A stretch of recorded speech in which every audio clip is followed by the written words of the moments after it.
जय हिंद guys, welcome to another video. आज के इस वीडियो में दोस्तों हम Indian coast guard, Navik, GD, DB and Yantrik, ठीक है, ये तीनों के लिए दोस्तों यहाँ पे जो कि आपका फरवरी 2022 में के लिए जो एग्जाम कंडक्ट होने वाला है उसके अकॉर्डिंग हम यहाँ बात करने वाले हैं दोस्तों कि इंग्लिश का जो स्पेशल जो प्रैक्टिस सेट है वो इंग्लिश का हम करवाने वाले हैं, ठीक है। और यहाँ से बात करें दोस्तों कि इंग्लिश सेक्शन में दोस्तों आपका जो टोटल नंबर ऑफ मार्क्स पूछा जाता है वो आपका 3 से 4 क्वेश्चन आपको एंटोनम से और साइनोनम से आपको पूछ लिया जाता है, ठीक है। और वहीं टोटल मार्क्स की बात करें तो इंग्लिश सेक्शन में जो आपका पूछा जाता है दोस्तों आईसीजी यानी इंडियन कोस्ट गार्ड में वो आपका 15 नंबर का पूछा जाता है, ठीक है। तो 15 नंबर का हम इस वीडियो में आपको करवाने वाले हैं, ठीक है। तो दोस्तों आप मेक श्योर बिना स्किप किए वीडियो को इन तक जरूर देखिएगा अगर आप इंडियन कोस्ट गार्ड का प्रिपेयर कर रहे हो तो, ठीक है। तो चलिए दोस्तों वीडियो को देर ना करते हुए वीडियो को स्टार्ट करते हैं। तो क्वेश्चन नंबर 1 है, यहाँ पे आप देख सकते हैं। क्वेश्चन नंबर 1 आपको बताया जा रहा है, select the most appropriate synonym of the given word, ठीक है। तो दोस्तों यहाँ से आपको बताना है कि कन्वर्ज, ठीक है, जो कि आपका वर्ब है उसका जो है एक साइनोनम बताना है, ठीक है। कन्वर्ज का साइनोनम आपको बताना है दोस्तों। तो अगर बात करें कि कन्वर्ज का जो हिंदी मीनिंग होता है वो क्या होता है, ठीक है। यहाँ से कन्वर्ज के मतलब होता है दोस्तों आपका इंग्लिश का इसका जो साइनोनम होता है डिस्कोर्स भी होता है, ठीक है, डिबेस भी होता है, ठीक है। अब बात करें दोस्तों कि यहाँ पे इसका जो हिंदी मीनिंग होता है कन्वर्ज का वो होता है आपका वार्तालाप, ठीक है, वार्तालाप होता है दोस्तों। तो यहाँ से बात करें वार्तालाप मतलब होता है बातचीत करना, ठीक है, या बातचीत करना, शोरगुल करना, ठीक है।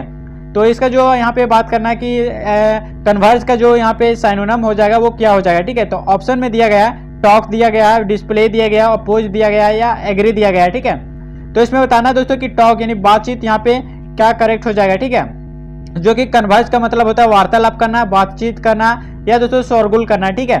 तो उसी के हिसाब से यहाँ इसका जो करेक्ट आंसर दोस्तों ऑप्शन नंबर ए हो जाएगा, जो कि आपका टॉक मतलब होता है बातचीत करना, वार्तालाप करना, ठीक है। तो ऑप्शन नंबर ए आपका करेक्ट हो जाएगा। तो अगला नेक्स्ट वर्ड की बात कर लेते हैं कि वर्ड जो अगला नेक्स्ट वर्ड है वो क्या, इसका जो हिंदी मीनिंग है वो क्या है, ठीक है।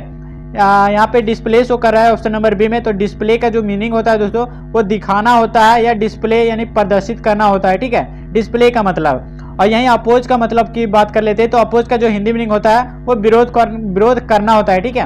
एंड एग्री की बात करें तो एग्री का जो हिंदी मीनिंग होता है वो आपका सहमत होता है, ठीक है। तो ये चारों में से दोस्तों आपको हिंदी मीनिंग आपको याद रख लेना है। और इसका जो कन्वर्ज का जो साइनोनिम्स हो जाएगा वो आपका ऑप्शन नंबर ए में आपका टॉक है, जो कि आपका बातचीत या वार्तालाप करना होता है, ठीक है। तो right answer option number A आपका करेक्ट हो जाएगा। चलिए अगला नेक्स्ट क्वेश्चन देख लेते हैं। अगला नेक्स्ट क्वेश्चन है, इन द सेंटेंस, यहाँ बताना दोस्तों, in the sentence identify the segment which contains the grammatical error, ठीक है। तो इसमें बताना है दोस्तों कि यहाँ पे कौन से ग्रामेटिकल एरर यहाँ पे दिया गया है, ठीक है। यहाँ पे सेंटेंस दिया गया है दोस्तों, जैसे कि आप यहाँ पे देख सकते हैं, फ्रिक्शन रिड्यूस, ठीक है, जो कि आपका friction reduce the efficiency of machines so their value also gets reduced, ठीक है। तो यहाँ बताना कि यहाँ पे यहाँ पे बताना दोस्तों कि ग्रामेटिकल एरर कहाँ पे है, ठीक है। ऑप्शन है friction reduce, also get reduce या द इफिशियंसी ऑफ मशीन्स या सो देयर वैल्यूज, ठीक है। तो बताना है दोस्तों कि यहाँ पे कि ग्रामेटिकल एरर कहाँ पे शो कर रहा है, ठीक है। तो जैसा कि आप यहाँ पे देख सकते हैं कि ऑप्शन नंबर ए में आपका करेक्ट हो जाएगा, ठीक है, जो कि आपका फ्रिक्शन रिड्यूस हो जाएगा करेक्ट आंसर। जैसा कि बात करें दोस्तों कि फ्रिक्शनल जो कि आपका है वो सिंगुलर काउंटेबल नॉन है, ठीक है, जो कि दोस्तों आपका यहाँ से बात करें कि यहाँ पे जो यहाँ फ्रिक्शन है, जो फ्रिक्शन है दोस्तों वो आपका सिंगुलर है, ठीक है। तो सिंगुलर के हिसाब से दोस्तों ये भी आपका रिड्यूस जो है वो भी सिंगुलर होना चाहिए, ठीक है। तो यहाँ पे दोस्तों यहाँ पे रिड्यूस में लास्ट में इस लग जाएगा तभी आप यहाँ पे सिंगुलर ही बनेगा, ठीक है। तो दोस्तों यहाँ पे फ्रिक्शन एक सिंगुलर है, रिड्यूस को भी सिंगुलर बनना पड़ेगा, इसी चलते यहाँ पे एस होगा, ठीक है। तो लास्ट में दोस्तों ऑप्शन नंबर ए आपका करेक्ट हो जाएगा, ठीक है। चलिए अगला नेक्स्ट क्वेश्चन देख लेते हैं। अगला नेक्स्ट क्वेश्चन है, द यहाँ पे बताना दोस्तों द सेलेक्ट द वर्ड, बताना दोस्तों select the word which mean the same as the group of words given, ठीक है। तो यहाँ से बात करें कि one who speak 2 languages frequently, ठीक है। तो बताना दोस्तों यहाँ पे कि कौन सा करेक्ट आंसर हो जाएगा, ठीक है।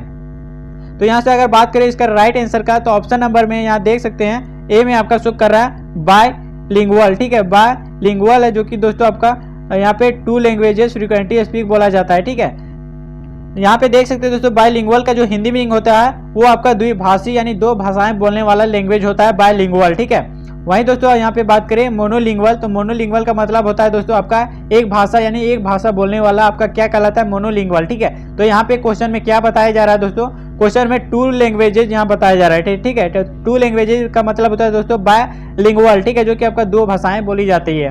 तो ये ऑप्शन नंबर ए आपका करेक्ट हो जाएगा, ठीक है। चलिए अगला नेक्स्ट क्वेश्चन देख लेते हैं। अगला नेक्स्ट क्वेश्चन है select the word which mean the same as the group of word given. तो बताना दोस्तों कि यहाँ पे एक वर्ड दिया गया है जो कि आपका इजिली ब्रोकन दिया गया है, ठीक है। इजिली ब्रोकन दिया गया है, तो इजिली ब्रोकन का जो हिंदी मीनिंग होता है दोस्तों, वो होता है दोस्तों आपका आसानी से टूटना या नाजुक या भंगुर, जो भी बोल सकते हैं, ठीक है। जो नाजुक, जो आसानी से टूट जाए, फूट जाए, उसे क्या कहते हैं, इजिली ब्रोकन, ठीक है। तो इसका जो करेक्ट आंसर यहाँ पे बात करें दोस्तों कि इसका यहाँ पे क्या हो जाएगा, ठीक है।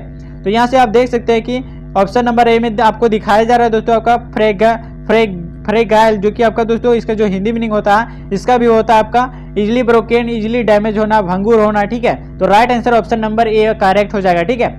एंड यहीं से बात करें पेलिएबल का, तो पेलिएबल जो शो कर रहा है दोस्तों, उसका मतलब होता है आपका लचीला, ठीक है।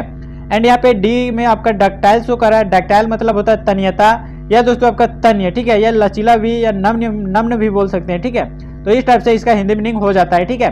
तो right answer option number A हो जाएगा फ्रेगाइल, जो कि आपका इजिली ब्रोकन का एक प्रकार का वर्ड माना जाता है, सेम वर्ड है, ठीक है, यानी साइनोनिम है, ठीक है।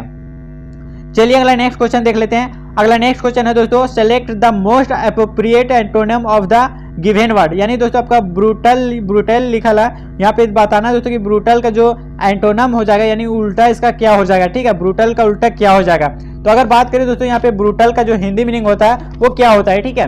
ब्रूटल का जो हिंदी मीनिंग होता है दोस्तों आपका निर्णय होता है, ठीक है। निर्णय होता है ब्रूटल के मतलब, एंड यहाँ निर्णय भी बोल सकते हैं, या तो रूटलेस भी बोल सकते हैं, या निर्दय भी बोल सकते हैं, ठीक है, ब्रूटल के मतलब। तो यहाँ से अगर बात करें दोस्तों कि ब्रूटल का मतलब निर्दय, रूटलेस या दोस्तों आपका निर्णय होता है, ठीक है। एंड इसका जो करेक्ट आंसर की बात करें तो ऑप्शन नंबर डी में आपका शो कर रहा है ह्यूमन, जो कि इसका जो हिंदी मीनिंग होता है दोस्तों आपका मानव, ठीक है, जो कि आपको मानव भी बोल सकते हैं, या तो ह्यूमन मतलब होता है दयालु होता है, ठीक है। तो ये आपका correct answer option number D हो जाएगा, ठीक है। तो अगला नेक्स्ट वर्ड की बात करते हैं। अगला नेक्स्ट वर्ड है दोस्तों आपका फ्रेश, जो कि आपका इसका जो हिंदी मीनिंग होता है वो होता है आपका भीषण, ठीक है। एंड सेन के मतलब होता है दोस्तों आपका समझदार। तो ये भी आपको करेक्ट याद रखना है, ठीक है। तो राइट आंसर दोस्तों ऑप्शन नंबर की डी हो जाएगा, जो कि आपका ह्यूमन है। ह्यूमन का मतलब होता है दयालु, ठीक है। तो चलिए अगला नेक्स्ट क्वेश्चन है। अगला नेक्स्ट है दोस्तों आपको बताना है कि इसमें जो यहाँ पे दिया गया सेंटेंस वो कौन सा सेंटेंस है, ठीक है। आपको बताना है दोस्तों select the correct active form of the given sentence, ठीक है। The result will be known to as by the end of the next month, ठीक है।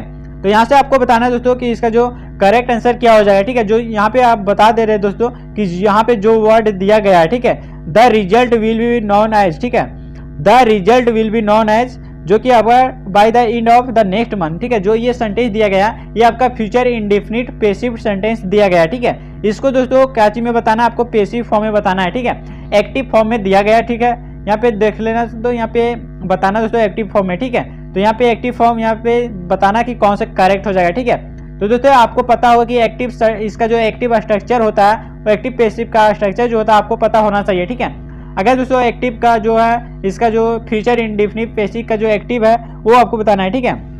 तो दोस्तों एक्टिव में आपको यहाँ इसका स्ट्रक्चर जो होता है वो सब यहाँ पे होता है दोस्तों आपका सब्जेक्ट प्लस साइल व्हील, ठीक है, साइल व्हील प्लस V1 प्लस ऑब्जेक्ट होता है, ठीक है।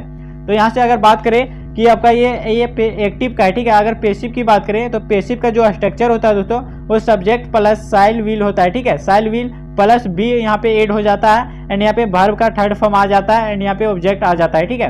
तो आपका यहाँ पे दोस्तों फ्यूचर इंडेफिनिट का जो है वो पेसिव फॉर्म है, ठीक है, पेसिव का स्ट्रक्चर है, ठीक है। तो आपका एक्टिव में बताना, तो एक्टिव में इसका करेक्ट आंसर क्या हो जाएगा, जो कि ऑप्शन नंबर बी में शो कर रहा है दोस्तों, we will know the result by the end of the next month, ठीक है। तो ये आपका करेक्ट आंसर हो जाएगा ऑप्शन नंबर बी, ठीक है। तो चलिए अगला नेक्स्ट क्वेश्चन देख लेते हैं। अगला नेक्स्ट क्वेश्चन है सेलेक्ट द मोस्ट अप्रोप्रिएट, जो कि आपका antonym of the given word, ठीक है, यानी स्टेशनरी का जो आपको बताना है एंटोनम बताना है, ठीक है। स्टेशनरी का जो एंटोनम हो जाएगा दोस्तों, अगर स्टेशनरी का जो हिंदी मीनिंग की बात करें तो इसका जो हिंदी मीनिंग होता है स्टेशनरी का जो स्थिर होता है या स्टेबल बोल सकते हैं, ठीक है, स्थिर या स्टेबल बोल सकते हैं, या साधारण भी इसको बोला जाता है, ठीक है। तो यहाँ से अगर बात करें कि स्टेशनरी का जो हिंदी मीनिंग होता है स्थिर, स्टेबल या साधारण भी बोला जाता है, ठीक है। तो इसका करेक्ट आंसर की बात करें तो ऑप्शन नंबर सी, जो कि आपका शिफ्टिंग हो जाएगा, ठीक है। शिफ्टिंग हो जाएगा दोस्तों, जो कि आपका अस्थानांतरित होता है या बोल सकते हैं इसको अस्थिर। ठीक है, तो right answer option number C हो जाएगा। अगर बात करें दोस्तों यहाँ पे अगला वर्ड है जो कि आपका मोशनलेस है। ठीक है, मोशनलेस का जो हिंदी मीनिंग होता है वो स्थिर होता है, या दोस्तों एक जगह हो, एक जगह ही पर रहे, उसे मोशनलेस कहा जाता है। ठीक है, यह दोस्तों ऑप्शन नंबर बी में शो कर रहा है स्टिल, जो कि स्टिल का मतलब होता है दोस्तों आपका फिर भी। ठीक है, एंड यहाँ पे टायर्ड है दोस्तों ऑप्शन नंबर ए में टायर्ड, जो कि इसका जो हिंदी मीनिंग होता है थका हुआ। ठीक है, तो ये आपको पता होना चाहिए ये सारे वर्ड का मीनिंग। ठीक है, तो चलिए अगला नेक्स्ट क्वेश्चन देख लेते हैं। अगला नेक्स्ट है select the correct active form of the given sentence. ठीक है, तो आपको बताना है दोस्तों कि यहाँ पे जो गिवन सेंटेंस दिया गया उसको यहाँ पे करेक्ट एक्टिव फॉर्म में आपको बताना है। ठीक है, तो जैसा कि आप यहाँ पे देख सकते हैं क्वेश्चन नंबर 8 का करेक्ट आंसर जो कि आपका ऑप्शन नंबर ए हो जाएगा। ठीक है, जो कि आप पिछले वीडियो में हम बताए, पिछले क्वेश्चन में बताए थे दोस्तों, क्वेश्चन नंबर 6 में, जो कि दोस्तों आपका एक्टिव के फॉर्म ही में बताना था। ठीक है, तो यहाँ दोस्तों वो यहाँ पे स्ट्रक्चर लगा देना है। एक्टिव का क्या स्ट्रक्चर बताए थे दोस्तों, सब्जेक्ट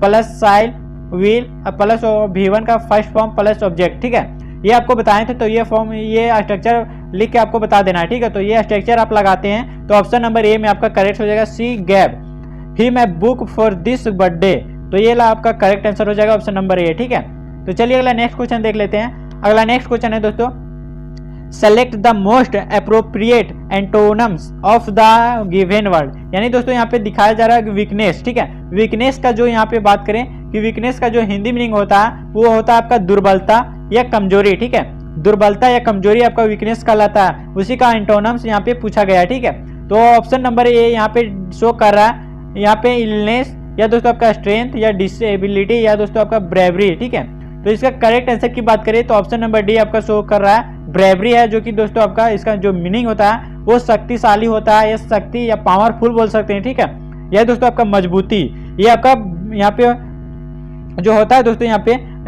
यहाँ पे अगर बात करें दोस्तों कि इसका करेक्ट आंसर, ठीक है, जो कि आपका ऑप्शन नंबर डी हो जाएगा। ठीक है, जो कि आपका ऑप्शन नंबर क्या शो कर रहा है दोस्तों, जो कि आपका बी शो कर रहा है। ठीक है, ऑप्शन नंबर बी आपका जो है स्ट्रेंथ हो जाएगा। ठीक है, यानी वीकनेस का जो हिंदी मीनिंग होता है वो दुर्बलता या कमजोरी होता है। ठीक है, और स्ट्रेंथ का मतलब होता है दोस्तों आपका शक्तिशाली, मजबूत या पावरफुल। ठीक है, तो ऑप्शन नंबर बी आपका करेक्ट हो जाएगा।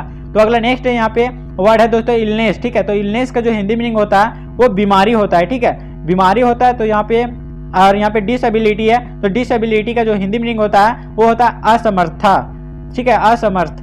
तो दोस्तों यहाँ से अगर ब्रेवरी की बात करें तो ब्रेवरी का जो हिंदी मीनिंग होता है वो वीरता होता है या साहस होता है। ठीक है, तो ये सारे इसका जो हिंदी मीनिंग ये भी आपको याद रख लेना है। ठीक है, तो राइट आंसर दोस्तों ऑप्शन नंबर बी हो जाएगा। वीकनेस का जो एंटोनम्स हो जाएगा वो आपका क्या हो जाएगा, स्ट्रेंथ हो जाएगा। ठीक है, तो चलिए अगला नेक्स्ट क्वेश्चन, और इस वीडियो का लास्ट क्वेश्चन रहने वाला है दोस्तों। तो इस वीडियो का लास्ट क्वेश्चन आपको पता है तो हमें कमेंट बॉक्स में जरूर बताइएगा। ठीक है, और यहाँ पे बताया जा रहा है दोस्तों select the most appropriate antonym, यहाँ पे साइनोनम पूछा जा रहा है। ठीक है, साइनोनम पूछा जा रहा है किसका दोस्तों, ऑब्स्टैकल। ठीक है, जो कि आपका पूछा जा रहा है, तो इसका जो हिंदी मीनिंग होता है दोस्तों जो कि आपका यहाँ पे आपका शो करता होगा। ठीक है, जो कि दोस्तों यहाँ पे ऑप्शन दिया गया है बेनिफिट, क्लियरेंस, एसेसरी या दोस्तों आपका बैरियर। ठीक है, अगर बात कर लेते हैं दोस्तों इसका करेक्ट आंसर का, तो दोस्तों जो आपका हो जाएगा इसका करेक्ट आंसर की बात करें तो ऑप्शन नंबर आपका शो कर रहा है। ठीक है, जो कि यहाँ पे दिया गया दोस्तों ऑप्शन नंबर आपका डी। ठीक है, डी में आपका बैरियर दिया गया जो कि आपका करेक्ट आंसर हो जाएगा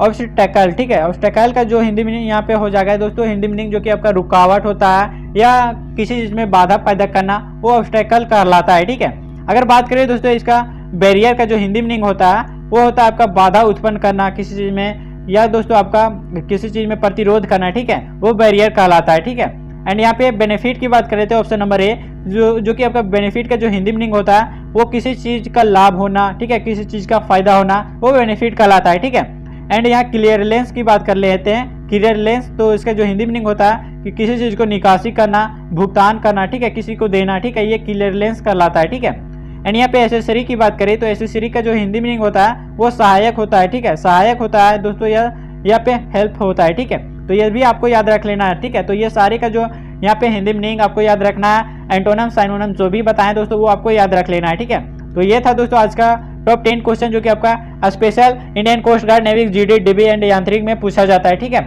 जो कि दोस्तों आपके एग्जाम के लिए इंपॉर्टेंट रहने वाले हैं। ठीक है, एंड अगर बात करें दोस्तों एक क्वेश्चन आपको देने वाले हैं जो कि दोस्तों आपका ये क्वेश्चन आपके कमेंट बॉक्स में आपको बताना है। ठीक है, बताना दोस्तों 10 select correct passive form is the given sentence. जो यहाँ पे दिया गया है दोस्तों, द आर्टिस्ट प्लेड द विलियन, ठीक है। तो यहाँ पे वायलिन दिया गया है दोस्तों, तो यहाँ पे जो यहाँ पे दिया गया है उसका पैसिव फॉर्म में आपको बताना है, ठीक है, कि क्या हो जाएगा। तो दोस्तों जो भी हम एक्टिव पैसिव का जो स्ट्रक्चर बताएं वो स्ट्रक्चर यहाँ पे लगा के दोस्तों समकाल से स्ट्रक्चर बताए थे पैसिव का structure subject plus shall will plus be, ठीक है। यहाँ पे बी एड हो जाएगा प्लस V1 V3 यहाँ पे प्लस ऑब्जेक्ट, ये आपको स्ट्रक्चर लगा के आपको करेक्ट आंसर चूज करना है कि इसका जो करेक्ट आंसर क्या हो जाएगा, ठीक है।